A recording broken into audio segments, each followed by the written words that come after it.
भीष्माची प्रतिज्ञा, अर्जुनाची एकाग्रता, एकलव्याची गुरुभक्ती, ज्ञानोबा माऊलीचं ज्ञान करण्याचं दान, तुकोबारायांची श्रेष्ठता, ज्ञान, चातुर्य, पराक्रम आणि संघटन या सगळ्या गुणांचं एकत्रीकरण आपल्याला ज्या महापुरुषाच्या चरित्रामध्ये बघावयास मिळते ते युगपुरुष, महापुरुष छत्रपती शिवाजी महाराज। असे हे अलौकिक चरित्राचे, अलौकिक बुद्धीचे, अलौकिक सामर्थ्याचे छत्रपती शिवाजी महाराज। शिवाजी हे केवळ 3 अक्षर नाहीये, तर शिवाजी हा जगण्याचा सार आहे। पहिल्या अक्षरात रामायण, दुसऱ्या अक्षरात महाभारत आणि तिसऱ्या अक्षरात शिवभारत साठवलेला आहे। असे हे अलौकिक चरित्राचे छत्रपती शिवाजी महाराज। माझ्या राजानं या मातीतून सोनं पिकवण्यासाठी आपल्या आयुष्याच्या क्षणोनुक्षणाची माती केली, म्हणून तेव्हा या मातीचंही सोनं झालं। म्हणून अशा या सोन्यासारख्या गावात, सोन्यासारख्या मातीत, सोन्यासारख्या गायक वादकांसमवेत, सोन्यासारख्या आयोजकांसमोर आज शौर्य गाथा शिवस्वराज्याची, माझ्या शिवरायांची शिवचरित्र कथा गात असताना माझ्याही जन्माचं सोनं होत आहे। म्हणून सर्व आयोजक, नियोजक, संयोजक सर्वांसाठी एकदा कडाडून जोरदार टाळ्या झाल्या पाहिजे, ज्यांच्या माध्यमातून तुमच्या सर्व मायबापांचा आलेला दर्शनाचा योग, ते शिवतेज मित्रमंडळाचे सर्व पदाधिकारी, सर्व मर्दमावळे प्रथमतः यांना या ठिकाणी मनापासून धन्यवाद देतो। आज खऱ्या अर्थानं छत्रपती शिवरायांचा शौर्यशाली इतिहास, गाथा शिवशौर्याची, हा माझ्या राजांच्या जीवनचरित्राची कथा पुढे जायचं आहे। म्हणून एक लक्षात ठेवा, शिवचरित्र हा केवळ मनोरंजनाचा विषय नाही किंवा तो डोक्यावर घेऊन नाचण्याचाही विषय नाही, तर तो जिवंत, ज्वलंत आणि जाज्वल्य इतिहास आहे। मायबापांनो, तुमच्या आमच्यावर छत्रपती शिवरायांचे, राजमाता राष्ट्रमाता मासाहेब जिजाऊंचे, धर्मवीर छत्रपती संभाजी राजांचे अनंत उपकार आहे। खरं तर या अखंड हिंदुस्थानच्या मातीत राजे शिवछत्रपती शिवाजी महाराज जन्माला आलेच नसते, तर नसती झाली कथा, नसते झाले कीर्तन आणि नसते उभे राहिले अखंड हरिनाम सप्ताह। आणि छत्रपती संभाजीनगर जिल्ह्यातून, वैजापूर तालुक्यातून डॉक्टर प्रवीण महाराज दुशिंग पाटील तुमच्या समोर शिवचरित्र कथेच्या रूपानं उभे राहिलेच नसते। अनंत उपकार आहे तुमच्या आमच्यावर शिवरायांचे। खर तर राजे शिवछत्रपती शिवाजी महाराज या माती जन्माला आलेच नसते, तर बाटल्या असत्या आमच्या या बहिणी, नसतं दिसला कुंकू कपळी, नसते दिसली अंगणात तुळस, नसते दिसले देवळावर कळस। माझे राजे देव नव्हते, पण ज्यांच्यामुळे देवळा देव आहे, त्या देवाचं नाव म्हणजे राजे शिवछत्रपती शिवाजी महाराज।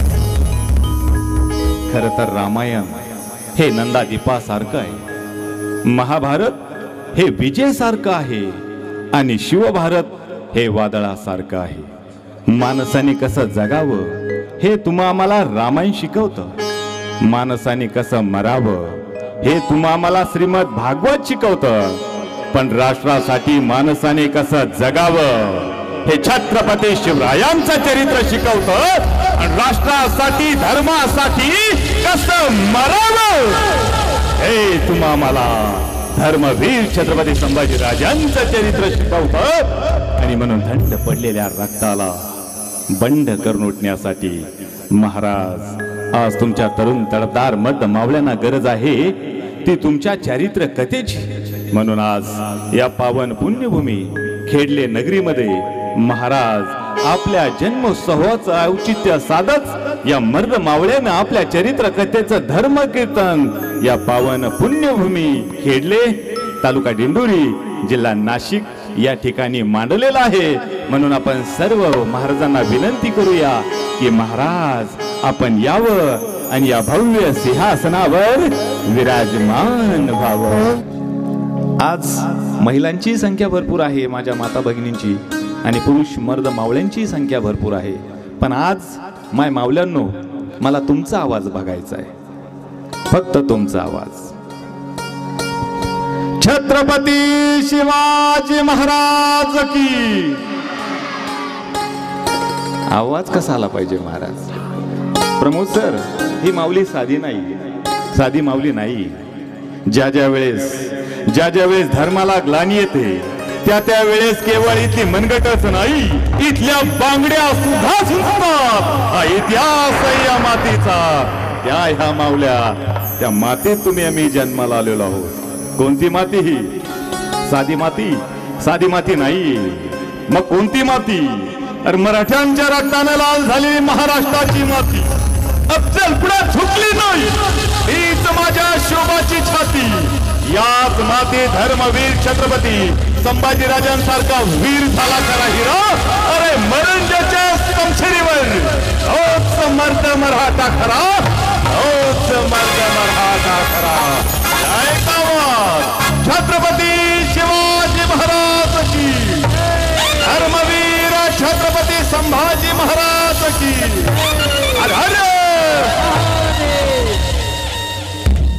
तुमचं आमचं भाग्य आहे माय बापांनो, की दुर्लभ असणारा मनुष्य जन्म तुम्हाला अनेक जन्मानंतर प्राप्त झालेला आहे. शास्त्रामध्ये अनेक प्रकारच्या दुर्लभ गोष्टी सांगितलेल्या आहेत. त्यामध्ये प्रामुख्यानं 3 गोष्टी दुर्लभ सांगितलेल्या आहेत. एक, मनुष्य जन्म मिळणं दुर्लभ आहे. 2, मुमुक्ष अवस्था प्राप्त होणं त्याहून दुर्लभ आहे. आणि संतांची संगत प्राप्त होणं त्यापेक्षाही दुर्लभ आहे. शास्त्र सांगतं, दुर्लभत्रयम वेत्तेत देवानुग्रह हेतुकम मनुष्यत्व मुमुक्षत्व महापुरुष संशयः. भाग्य आहे तुमचं आमचं मनुष्य जन्म मिळाला. भाग्य आहे तुमचं आमचं मुमुक्ष अवस्थेच्या दिशेने वाटचाल चालली आहे. आणि भाग्य आहे तुमचं आमचं संतांच्या संगतीत जन्म मिळाला आहे. पण त्याहून महत् भाग्य सांगावं लागेल माय बापांनो, भारतासारख्या पवित्र कुळात पावन देशात तुमचा आमचा जन्म आहे. पवित्र ते कुळ पावन तो देश, जेथे हरीचे दास जन्म घेते. नाथ महाराज सांगतात, भरत खंडे नरदेह प्राप्ती, येतो परम भाग्याची संपत्ती. यावरून मला एक उदाहरण आठवलं बघा. स्वामी विवेकानंदा एकदा अमेरिकेमध्ये असणाऱ्या शिकागोमध्ये धर्म परिषदेला गेले असताना तिथल्या एका तत्त्वज्ञानं स्वामी विवेकानंदांना प्रश्न विचारला, स्वामीजी, तुम्ही तुमच्या देशाचं, तुम्ही तुमच्या संस्कृतीचं खूप गुणगान करता. अशी कुठली गोष्ट आहे जी तुमच्या देशात आहे आमच्या देशात नाही, तुमच्या संस्कृतीत आहे आमच्या संस्कृतीत नाही? त्यावर स्वामी विवेकानंदांनी दिलेलं उत्तर खूप गोड आहे. स्वामी विवेकानंद म्हटले, तुमच्या देशात आणि आमच्या देशात, तुमच्या संस्कृतीमध्ये आणि आमच्या संस्कृतीमध्ये एकच फरक आहे. तुमच्या देशात आणि तुमच्या संस्कृतीमध्ये आईला सोडून प्रत्येक बाईकडं वासनेच्या नजरेनं बघितलं जातं. लक्ष आहे ना तुमचं? काय म्हटले? तुमच्या देशात आणि तुमच्या संस्कृतीमध्ये आईला सोडून प्रत्येक बाईकडे वासनेच्या नजरेनं बघितलं जातं. आणि आमच्या देशात आणि आमच्या संस्कृतीमध्ये पत्नीला सोडून प्रत्येक बाईकडे आईच्या नजरेनं बघितलं जातं, आईच्या नजरेनं बघितलं जातं. त्या देशात तुमचा आमचा जन्म आहे माय बापांनो. आणि काय वर्णन करावं, काय वर्णन करावं त्या भारतासारख्या पावन पुण्यभूमीचं. जहाँ डाल डाल पर सोने की चिड़िया करती है बसेरा, वो भारत मेरा, वो भारत मेरा, जहाँ सत्य अहिंसा और धर्मों का पल पल लगता डेरा, वो भारत मेरा, वो भारत मेरा.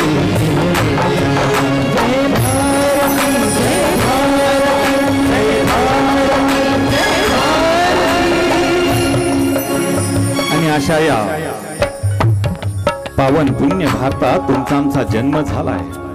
त्याहून महद्भाग्य माय बापांनो की महाराष्ट्राच्या मातीत शूरांच्या वीरांच्या साधूंच्या संतांच्या पदस्पर्शानं पावन झालेली माती महाराष्ट्राची. आणि त्या महाराष्ट्राच्या मातीत तुमचा आमचा जन्म. काय वर्णन करावं त्या महाराष्ट्राच्या मातीचं. आणि त्यातले त्यात हा 12व्या शतकातला महाराष्ट्र. आणि 12व्या शतकातला महाराष्ट्र कसा होता म्हणाल तर 12व्या शतकातला महाराष्ट्र सुखी होता, समाधानी होता, आनंदच भरभराटीनं संपूर्ण झालेला हा महाराष्ट्र चहू बाजून सुखाची नदी दुथडून वाहत होती. दुःख शोधून सुद्धा सापडत नव्हतं. कारण या महाराष्ट्राचा राजा होता राजा रामदेवराय. प्रजेसारखा राजा, राजा सारखी प्रजा. 12व्या शतकातलं देवगिरी साम्राज्य आणि देवगिरी साम्राज्याचा राजा. अरे 12ही महिने चांदणी शिंपडीत होती. राजलक्ष्मी आणि गृहलक्ष्मी एकत्रच नांदत होती. असा हा महाराष्ट्र. पण जे घडायला नको तेच घडलं. चंद्राला कसं आकस्मित खळं पडलं आणि या महाराष्ट्राला पुण्या गिदाडाची, पुण्या सैतानाची नजर लागली आणि विंध्याच्या दिशेनं 8,000 घोड्यांच्या 32,000 तांबा धुरळा करत या महाराष्ट्राच्या मातीवर चढू लागलो. आणि त्यांचा मोर्चा होता अल्लाउद्दीन खिलजीचा पुतण्या अल्लाउद्दीन खिलजी. जलालुद्दीन खिलजीचा पुतण्या अल्लाउद्दीन खिलजी या महाराष्ट्राच्या मातीवर चालून पडला. पहिलं पाऊल पडलं वाशिम. अरे वाशिम लुटलं, कोणी सपाट केलं. दुसरं पाऊल आलं कुठं? अरे एकनाथ महाराजांचं पैठण भुई सपाट केलं आणि त्याचा मोर्चा वळाला त्या देवगिरी साम्राज्यावर. अरे दिन दिन दिन दिन करत यवन येऊ लागले. घोड्यांच्या टपा आता मात्र धुळधुळा उडवत अल्लाउद्दीन खिलजी समोर उभा राहून सरळ चाल करता झाल्या देवगिरीवर. आणि पाहता पाहता एकच हल्ल कल्लोळ सुरू झाला. यलगार करत निघाल्या यवनांच्या टापा आणि पाहता पाहता तुटून पडल्या देवगिरीवर. यवनांच्या लखलखत्या संचिरी निघाल्या. सपासप वाद झाला. हाडाची गरज रक्ताचं पाणी करून ज्यांनी देवगिरी उभा केला त्याच देवगिरीमध्ये यादवरावांच्या सपासप सेनेचा वाद होऊ लागला. आक्रोश, आवाज, आरोळ्या, किंकाळ्या, मुर्द्यांची ढीग, प्रेतांची वास आणि याचनेचा खत वाढत राहू लागला. अन्याय अत्याचाराचं स्तोम माजलं आणि पाहता पाहता अवघ्या 15 दिवसात राजा रामदेव रायाचा मुकुट पायात पडला. काय अवस्था होती या महाराष्ट्राची, काय रूप होतं या महाराष्ट्राचं. अवघ्या 15 दिवसात झालं काय? अरे झुकला महाराष्ट्र, झुकला देवगिरी, झुकला राजा रामदेवराय. अवघ्या 15 दिवसात होत्याचं नव्हतं झालं. अरे यादवांच्या गरुडाची पिस छाटली गेली आणि त्याच ठिकाणी यादवांच्या सेनेची कत्तल आरंभली गेली. गोकुळाचं स्मशान झालं. राजा रामदेवरायांचा दरारा संपला. भक्ती, शक्ती, युक्ती संपली. ज्ञान, पराक्रम आणि संस्कृतीची दशा उडाली. न्याय, औदार्य आणि नीती गेली. सामर्थ्य, समृद्धी, संपत्ती संपली. सगळं कसं विध्वंस झालं. अरे काय रूप होतं या महाराष्ट्राचं. अचानक हे असं का घडावं. तारुण्य आणि सौंदर्य इथल्या तरण्या पांड सुनाच्या आणि लेकींचे अपराध ठरायला लागले होते. अरे अन्याय अत्याचारानं महाराष्ट्र आता किंचाळायला सुरुवात झाला होता. तरुणी चारबकानं आणि म्हाताऱ्याच्या टाहानं इथला मातीचा कण आता शहारू लागला होता. 3 वर्ष भयानक दुष्काळ आशात पडला. पण अत्याचार मात्र थांबायला तयार नव्हता. 3 वर्ष दुष्काळ पडला. अरे हे काही कमी होतं. सैतानी सुलतानांचं संकट म्हणून आसमानच संकट सुद्धा थांड मांडून उभा राहिलं. 3 वर्ष. आता मात्र जनावर खाऊन संपली होती आणि म्हणून आता बापाची नजर पोराच्या मांसावर पडली होती रे.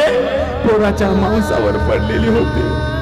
मेलेल्या माणसांचे मुर्द्याचे ढीगच ढीग दिसत होते आणि यातून जे वाचले ना त्यांचे फक्त आणि फक्त सापळेच दिसत होते. कुठे बघावं या महाराष्ट्रात काय अवस्था झाली होती.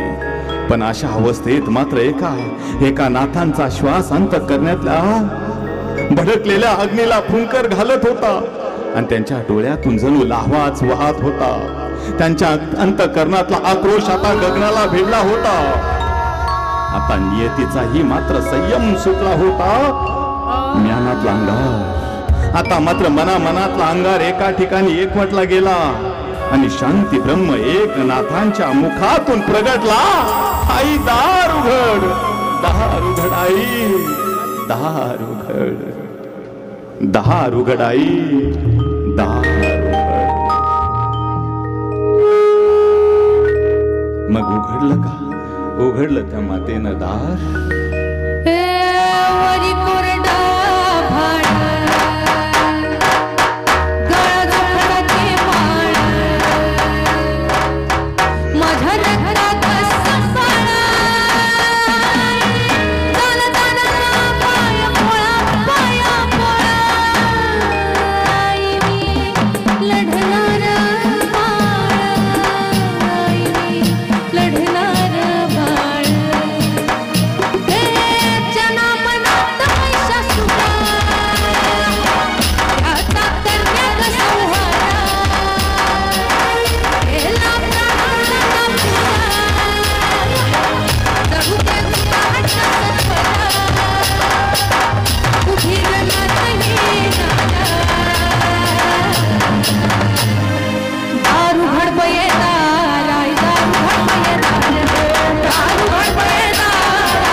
उघडलं दार उघडलं. 300 वर्षाचा कालखंड उलटला गेला. 15व्या शतकाला प्रारंभ झाला आणि एवढं करून सुद्धा त्या बाईनं दार उघडलं. उघडलं दार. हो हो हो हो दार उघडलं. सिंदखेडचे मातब्बर सरदार लखुजीराव जाधवांच्या रूपानं त्यांच्या पोटी जन्माला आलेली कन्या नाव जिजाऊ. आणि पाहता पाहता जिजाऊ कलेनं आकार घेऊ लागल्या आणि वेरूळचे असणारे मालोजी भोसले यांच्या सून तर शहाजी राजांच्या पत्नी म्हणून माहेर सिंदखेड सोडून आता मात्र सासरी वेरूळ आल्या.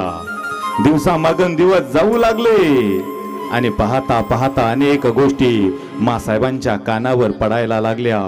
वाढता अन्याय अत्याचार होणारा आता मासाहेबांना दिवसा डोळ्या पावत नव्हता.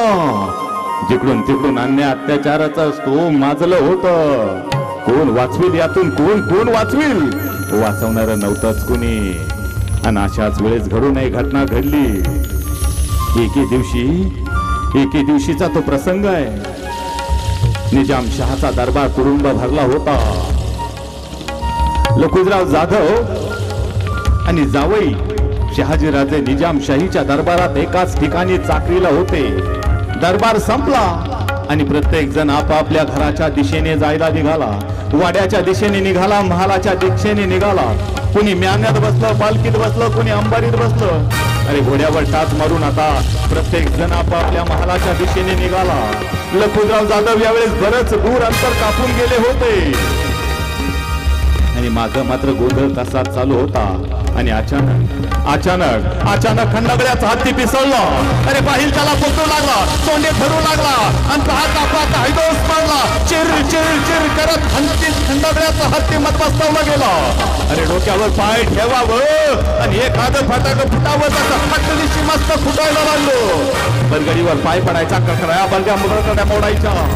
हे सगळं पाहताना एक शमशेर बहादर शांत बसेल तरी कसा बसेल? कोण होता तो? मासाहेब जिजाऊंचा भाऊ लखुजीराव जाधवांचा मुलगा दत्ताराव उठून उभा राहिला. म्यानातली शमशेर बाहेर पडली. हत्तीवर चाल करता झाला आणि पाहता हत्तीवर वार करू लागला. पण त्याच वेळेस बाजूला बसलेले संभाजीराजे शांत बसतील ते कसे? संभाजीराजे कोण? संभाजीराजे मासाहेब जिजाऊंचे सख्खे चुलत दीर, शहाजीराजेंचे सख्खे चुलत भाऊ. संभाजीराजे उठून उभे राहिले, बोलते झाले, दत्ताराव हत्तीस न मारते, हत्तीस मारणं गरजेचं नाही दत्ताराव. पण काही केल्या दत्ताराव ऐकायला तयार नाही. आणि अखेर दत्तारावाचा वाघ हत्तीच्या सोनीवर झाला. वारावर वाद झाला. वाराची बौछार उडाली आणि मदमस्त झालेला हत्ती रक्ताच्या थावळ्या चिर चिर चिर करून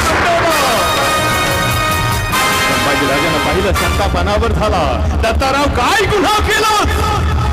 सांगितलं होतं तुम्हाला हत्तीस. आणि संभाजीराजांचा संतापला. संभाजीराजे उठून उभे राहिले. म्यानातून समशेर निघाली आणि पाहता दत्तारावर वार करते झाली आणि हा दिवशी दत्तारावाची गर्दन धराव वेगळी झाली. वाऱ्यासारखी बातमी लखुजराव जाधवांच्या कानावर गेली.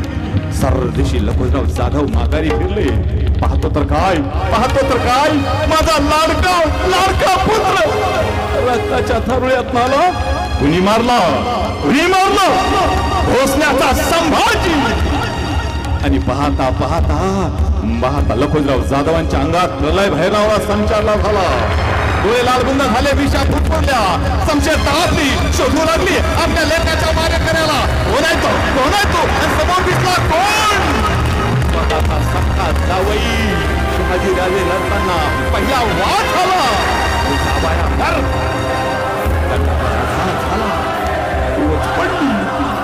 आणि पाहता त्याच ठिकाणी शहाजीराजे मूर्छित झाले म्हणून राजे वाचले.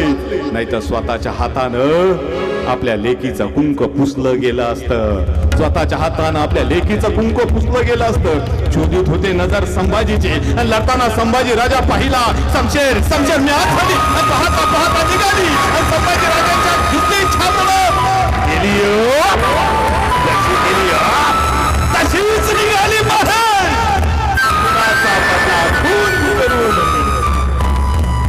लखुजराव जाधवांचा संताप शांत झाला आणि धार देपार देहाचा संभाजी रक्ताच्या थारुळ्यात झाला. एक क्षण होता, सगळं कसं आनंदित होतं आणि आता तो क्षण सुरू झाला कसं विध्वंस झालं. आणि इथूनच खऱ्या अर्थानं भोसले आणि जाधवरावांच्या जन्मांतरीचं वैर सुरू झालं. जाधवांची माणसं आली, दत्तारावाचं प्रेत घेऊन गेली. भोसल्यांची माणसं आली, संभाजी राजांचं प्रेत घेऊन आली. अरे भोसले रडत होते संभाजी राजांसाठी आणि जाधव रडत होते दत्तारावासाठी. पण माझ्या जिजाऊनं कुणासाठी रडावं? भाऊ मेला म्हणून रडावं की दीर मेला म्हणून रडावं की रडावं या नादान मराठ्यांसाठी. मराठ्यांच्या तलवारीला मराठ्यांचंच रक्त. अरे रडत होता महाराष्ट्र, रडत होता सह्याद्री, रडत होते भोसले, रडत होते जाधव, रडत होता देवगिरी. पण हसत होता मात्र निजामशाहीवर फडफडणारा हिरवा. आणि मासाहेब त्याच्याकडे पाहून मासाहेबांचं काळीज असं तिळ तिळ तिळ जळत होत. तिळ तिळ जळत होत. तिळ तिळ जळत होत. जळली माझी काया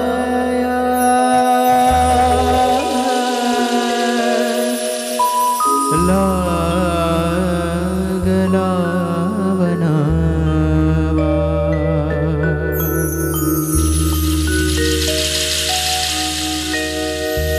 जळली माझी काया लागला वनावा.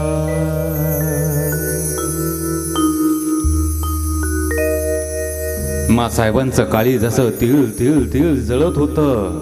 अरे मासाहेबांनी रडावं तर कुणासाठी रडावं? भाऊ मेला म्हणून रडावं की दीर मेला म्हणून रडावं? दिवसा मागून दिवस जात राहिले, रोज अन्याय अत्याचार कानावर पडत राहिले. अरे कुठंतरी दुःखाला थोडीशी वाट मोकळी व्हावी म्हणून भगवंतानं माझ्या मासाहेब जिजाऊंच्या कुशीत एक गोंडस बाळ जन्माला घातलं. अरे मासाहेबांनी त्याचं सुद्धा नाव काय ठेवावं? अरे त्याचं नाव सुद्धा ठेवलं संभाजी. अरे पुन्हा एकदा तीच विटंबना येणार या बाळाच्या वाटेला. अरे आतापर्यंत मासाहेबांच्या कुशीत 4 पुत्र जन्माला आले, पण उगवणाऱ्या सूर्यासोबत आले आणि मावळणाऱ्या सूर्यासोबत भगवंत घेऊन गेला. आणि या बाळाच्या नशिबी काय ठेवलं असेल बरं?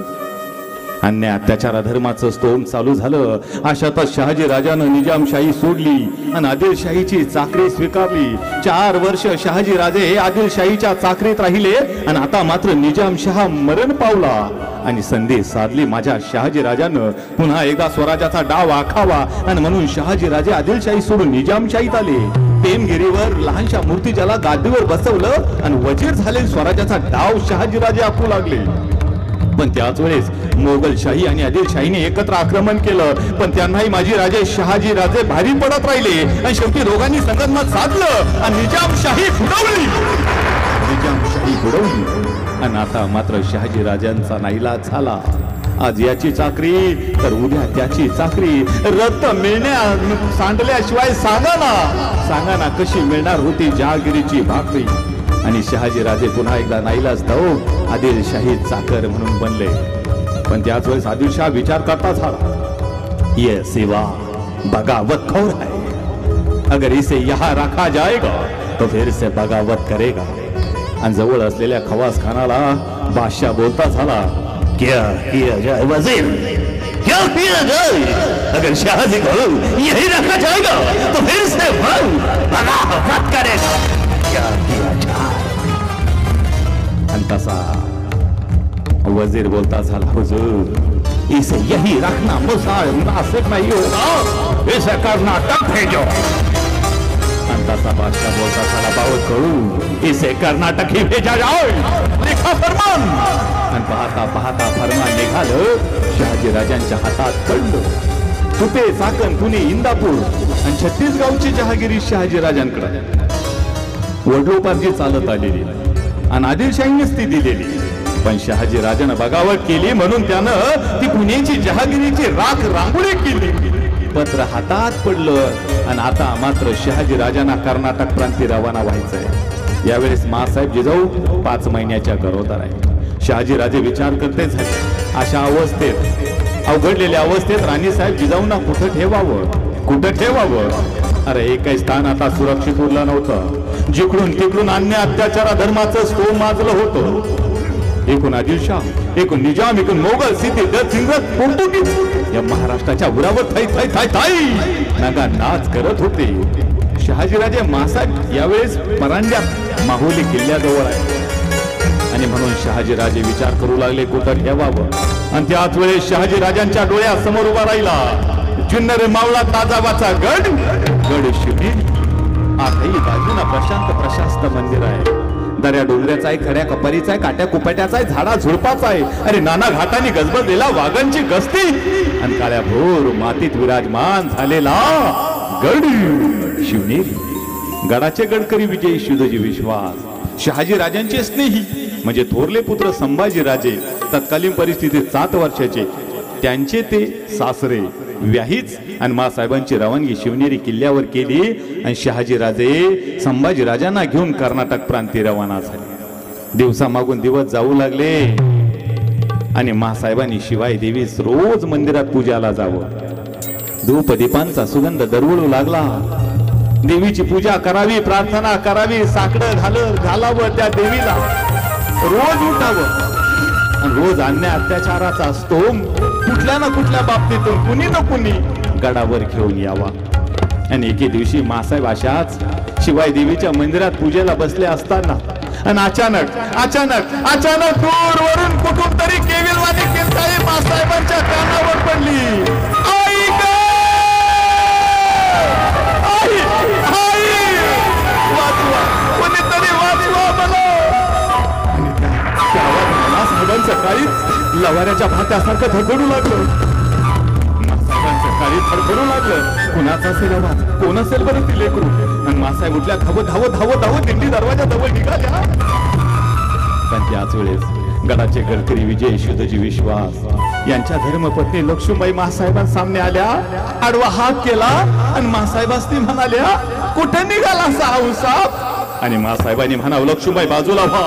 कुण्या तरी एका कोवळ्या लेकराच्या आबरूला धोका आहे. जायला हवं नाही तर तिच्या आबरूचे लक्तर वेशीवर टांगली जातील. लक्ष्मीबाई बाजूला व्हा. आणि मासाहेबांचे पाय लक्ष्मीबाईनं धरले आणि मासाहेबांनी लक्ष्मीबाईने म्हणावं, शांत करा मुलं. आणि मासाहेबांनी लक्ष्मीबाईंनी म्हणावं, लक्ष्मीबाईंनी म्हणावं, आऊसाहेब आऊसाहेब, अहो कोणत्या कोणत्या लेकराची आबरू तुम्ही वाचवतात. अहो हे दिवसागणिक रोजच झालो. तरण्या ताट्या पोरीचं सौंदर्य श्राप ठरावा महाराष्ट्राच्या मातीला. आऊसाहेब अजून 15 दिवस नाही झालो. एक तरणी ताठी पोर लगीन करून म्हणून शान काय गावात आली. पण त्याच वेळेस आपल्या नंदेसोबत शेण कुरकर आहे म्हणून बाहेर काय आली. आणि त्याच वेळेस एका यवनाची नजर तिच्यावर पडली आणि घोड्याच्या टापा निघाल्या तिच्या दिशेनं. पोर घाबरली, घेदरली, शहारली, धावत निघाली घरातलं. दार उघडलं, आतमध्ये घुसलं, कधी टाकली, दार बंद केलं. यवन दाराजवळ आला, दारावर लात मारू लागला. दार दिशी दार सोडलं, घुसला घरात, सर्व हात फोडले बाहेर. आम्ही फोडी म्हणतात सगळ्यांसमोर. नाही आलं कोणी वाचवायला. धरली, उचलली घोड्यावर, नेली रानोबा, फुगली आणि केबलवाल्या किंचानानं धरला मातीचा कणन हाताला शिवनेरी. धरला सह्याद्री. आऊसाहेब कोणी आणि आलाच कोणी तो उभा कापला गेला. आऊसाहेब उभा कापला गेला. मासाहेबांनी म्हणावं, यापासून कोणी वाचवणार नाहीच का लक्ष्मीबाई? कोणी वाचवणार नाहीच. आणि आऊसाहेबांनी लक्ष्मीबाईने म्हणावं, आऊसाहेब आता तुमच्या पोटातला यो पोरच होईल करणार का? आता साक्षात त्या शिवाला अवतार घ्यावा लागेल. आऊसाहेब तुमच्या पोटातून. मासाहेब मट्ट दिवशी खाली बसल्या. असेच काही दिवस गेले आणि एके दिवशी गडाचे गडकरी विजय यशोधची विश्वास मासाहेबांसमोर आले. चेहरा पडलेला, डोळे लालबुंद झाले, डोळे बंद केले, मोत्यासारखे टपटप थेंब खाली पडले. मासाहेबाला काही कळेच नाही. मासाहेबांनी म्हणावं, विश्वासराव अहो काय झालं? का चेहरा सुकला? काय नाही आऊसाहेब. अहो काय झालं? काय नाही आऊसाहेब. अहो मग चेहरा का दुःखी, का डोळे भरून आले तुमचे? आऊसाहेब अहो कोणच्या तंबसने सांगावं तुम्हासने काय झालं म्हणून सांगा. विश्वासराव काय झालं सांगा. आऊसाहेब लय वंगाळ घडलं, लय वंगाळ घडलं. विश्वासराव अहो वंगाळ काय लावलं, काय झालं सांगा मला. आऊसाहेब माझ्याच्यानं सांगवल्या जायचं नाही, तुमच्यानं ऐकवलं जायचं नाही. आऊसाहेब लय वंगाळ घडलं. विश्वासराव वंगाळ काय लावलं सांगा आता, नका अंत बघू. लखुराव जाधवांसारख्या शूरवीरांची कन्या आहोत आम्ही. शमशेर बहादर शहाजी राजांची पत्नी. खूप आघात सहन केले या जिजाऊनं आणि खूप आघात सहन करण्याची ताकद आहे या जिजाऊ. सांगा विश्वासराव सांगा, आमचा संयम सुटतो आहे सांगा. आणि विश्वासरावाने म्हणावं, आऊसाहेब तुमचं वडील लखुराव जाधव आणि आबासाहेब. मासाहेबांनी आऊसाहेब सुद्धा ऐकला आणि मासाहेबा म्हणावं, आबासाहेब काय काय काय झालं आमच्या आबासाहेबांना सांगा. विश्वासराव काय झालं आमच्या आबासाहेबांना? माझा म्हणलं साहेबांना तुम्हासने तुमच्यानं ऐकावल्या जायचं नाही. सांगा विश्वासराव सांगा. आणि विश्वासरावानं म्हणावं, आऊसाहेब कसं सांगावं? तुमचं वडील लखुराव जाधव सोबत तुमचं 2 भाऊ अस्मदीबाग होते आणि तुमच्या भावाचा मुलगा यशवंतराव त्या निजामशाहीच्या दरबारात त्या बादशाला कुर्णेश्वास कराय म्हणून शन काय केले. पण त्या बादशाह उठला, डोळ्याची इशारा झाली. जे शहाजी राजानं केलं तेच लखुराव जाधव का ना करणार. आणि म्हणून उठला, डोळ्याची इशारा झाली आणि यवनांच्या लग्नाच्या संशेरी निघाल्या.